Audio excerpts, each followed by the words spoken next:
नमस्कार मैत्रिणींनो, आज आपण करणार आहोत स्वादिष्ट चविष्ट अतिशय सुंदर असा उपमा।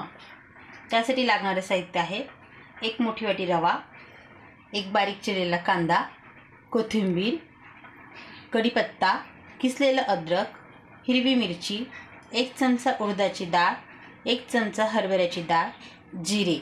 आता आपण सर्वात पहिले रवा भाजून घेणार आहोत। रवा अगदी एक चमचा थोड्या तेलामध्ये आपल्याला छान गुलाबी भाजून घ्यायचा आहे। 15 मिनिटे 10 मिनिटात रवा भाजला जाईल। छान आपण रवा भाजून घेऊयात। रवा छान भाजला गेला आहे, मस्त झाला आहे। तर आपण आता याला एका प्लेटमध्ये काढून घेऊयात। आता आपण उपम्याला छान मस्त फोडणी करून घेऊयात। तेल घालते, शेंगदाणे राहिले आपले।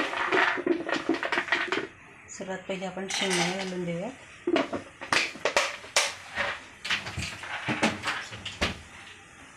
शेंगदाणे छान गुलाबी तळून घ्यायचे। आता आपण डाळी पहिले तळून घेऊयात।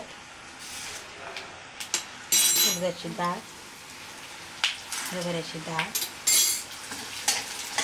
गुलाबी करून घ्यायचं आहे। जिरं, हिरव्या मिरच्या, किसलेले आलं, कढीपत्ता, कांदा।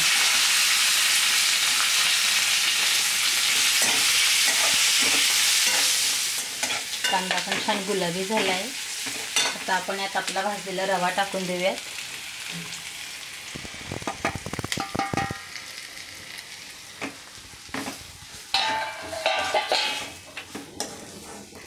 यात आपल्याला घालायची आहे कोथिंबीर,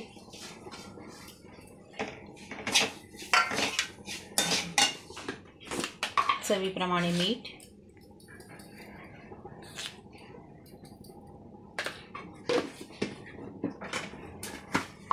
आणि एक अगदी थोडीशी अशी एक चमचा साखर। छान मिक्स करून घ्यायचं आहे। रवा आपला आधीच भाजलेला होता, फोडणीत पण आपलं सगळं भाजलं गेलेलं आहे। एकीकडे पाणी गरम करायला ठेवलेलं आहे। तर आपण हे गरम पाणी त्यात हळूहळू टाकूयात। रवा बारीक आहे, पाणी सावकाशच टाकायचं।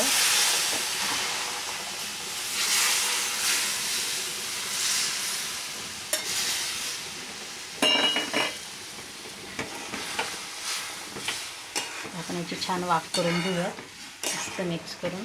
रवा छान भाजला गेल्यामुळे त्यात गाठ पडत नाही। झाकण घेऊन वाफ घेऊन घेतली आहे।